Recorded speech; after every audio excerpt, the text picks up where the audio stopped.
I'd like to share something with you. It's the story of me receiving the greatest acknowledgement of my artwork ever. Greetings, everyone, and thanks for joining the Inside Arthead podcast. It's here we'll explore the inspiration, motivation, process, and fulfillment of creating art. I'm your host, Roni Zulu, bringing you inspirational stories from artists around the world.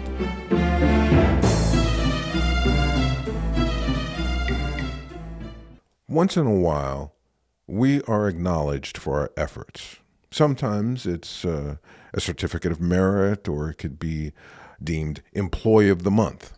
You're somehow recognized for what you have done. Well, I'm going to share the greatest story in my entire life of me being recognized for what I've done. Now, to do so, we're going to have to go back. We're going to have to go way back to my junior high school years. Sarah Scott Junior High School in Terre Haute, Indiana. There I am, a young boy, sitting at my desk, drawing, as you often would find me. But this particular drawing was very special because it was one of the most difficult, if not the most difficult drawing I had ever attempted to do. And I knew that's what was happening. Well, it was an assignment given to me by my art teacher, who was Stephen Linkenfelter, affectionately known by his students as Link. I'm sad to say Link is no longer with us, but as you will find, his legacy is quite alive in me, and I'm sure in many other of his students. Well, I'm working on this picture, this assignment that was given to me by Link, and it was very special to me because Link was also a photographer. He took this picture. It was a picture of an old train caboose that had been abandoned. Even the tracks weren't used anymore, out in some rural area, to the point where vines and leaves and trees started to overgrow it. So it was this combination of the mechanized world being taken over by the natural world.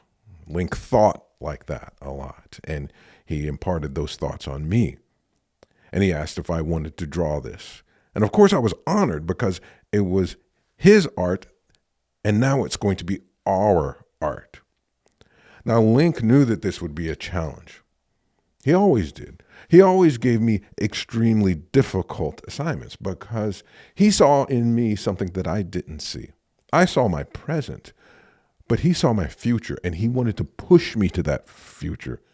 He wanted me to work and to see and to accomplish. So it does come to a point where I do finish this assignment. I'm very happy with it, even though the thing almost killed me. Link was very happy with it, to the point where he put it in an exhibit in the school. Now, all the kids and the teachers and moms during the PTA would be walking through the halls, and there's one of my pieces. I was very proud of that, of course. But fame came a little too soon for me. Afterwards, you started hearing me make statements such as, I'm the best artist in this school. Nobody can draw better than me. And so on and so forth, spewing out all this arrogance. Wasn't pretty, but I went there. Then time came for report cards. The quarterly report. I was used to what I was going to receive, practically fail in every subject except music and art. Now, in music, depending on how I applied myself, I'd get somewhere between a B plus and an A. But in art, I always got an A plus because I pushed myself hard because I wanted to be an artist. So I get the report card. And per usual, there are those classes that I was pretty much failing, and I didn't even care about that. And then I looked at the grade in art. It wasn't my usual A+. It was a C. Now you can imagine I was taken aback. I was shocked. And of course, I assumed, well, this is a mistake. Somebody screwed up. So I took the report card to Link. Now, he had another class in session at the time, so I kind of slipped in and showed him the report card really quick and quietly said, hey, look, there's a C on this. Something's very wrong here. And then Link looked at me and looked at the report card, and he acknowledged. He said, yes, there's a C on there. There is definitely something wrong. We should talk about this after school. Come by the classroom. So I was thinking, yes, all right. He's on the same page with me. He realized that some idiot probably typed a C instead of an A, and he's going to take care of it, and we're going to discuss it after school. So I go to his classroom after school, and I see Link sitting behind his desk with his arms folded, waiting for me in a very cold posture, a posture that I've never seen directed at me from him anyway. Well, I walk in, and I'm thinking, well, maybe he's had a bad day. That's why he's stiff like this. Or maybe he's upset just like I am that I got this C and somebody screwed up. So I show him the report card again, and I go on to my tirade about what the heck, who put a C on my report card? You must be an idiot to not realize that I should be getting an A. If there's a grade higher than an A, I should be getting that, blah, blah, blah. And then Link, with the most stern voice I ever heard come from his mouth, said this: sit down, shut up, and listen.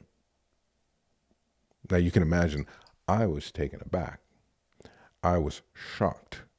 I was wondering, what the heck's going on here? So I did as he requested. And then Link began to speak to me. And he told me he was aware of this attitude I had developed. And he was aware of the things that I'd been saying. And then he got to the C. I remember Link telling me, you know what? You're a very good artist. You're very talented. You're one of the most talented to come through this school. And he said, talent isn't everything. He told me he was aware of my behavior. And he made it quite clear that he was not pleased with it. And then Link really laid it on the line. He told me, if you continue on your course, on your current course as an artist, talent-wise, then you are going to be very successful. But then he said, if you continue on your current course with your attitude, it will destroy you, and your talent will not be able to save you. At that point, I almost broke down in tears. For one, I knew I'd disappointed Link, something I never wanted to do. He was God to me. He was the man. He was the dude. He was the guy. He was Link. I let him down. And he showed me that I let myself down. And then Link told me, I'm going to leave that C on your card, and I'm going to tell you why. I'm going to prepare you for the future. From now on, I'm going to grade you with 2 grades that will average to 1. I'm going to grade you on your art, and I'm going to grade you on your attitude and how you behave and how you carry on and how you are socially, because that's what matters in the world. So he told me, you get, of course, your A+ in art. That was no surprise. But he said you get an F in your attitude. A+, F, averages a C. He told me, you earned that C, and it's staying on your record, and it's not going to change. I was devastated, but there was nothing I could say because he was speaking the truth. So there I am with my head down looking at my shoes, about ready to cry. And he was aware I was in this devastated state. So then he said, stand up. So I did. And then he extended his hand for me to shake. And he told me, one day in the future, if you change, you're going to look back on this C and it's going to be the best grade that you've ever received. I know you don't understand that now, but you will. And his words were prophetic, because here I am 50 years later talking about that damn C and telling you it is the greatest acknowledgement of my art that I've ever received. Link showed me that talent wasn't everything. He showed me that what you do isn't necessarily always everything. Maybe it's how you do it. Maybe it's the intention that goes into how you do. He showed me that my art should be a reflection of who I am internally. Did I want my art to be the reflection of an arrogant bastard? Or do I want my art to be the reflection of a kind, caring, loving person? He taught that to me, and I carry it with me to this day. So, Link, thank you for giving me the greatest acknowledgement of my art ever. I wish I still had that card. I wish I still had that report card. I would frame it and would be a centerpiece in my studio. But I carry it with me today, inside my heart, and it's always a reminder. I thought you might get a kick out of that story. And if you did, tune in for more chats in the future. And until the next time, be well.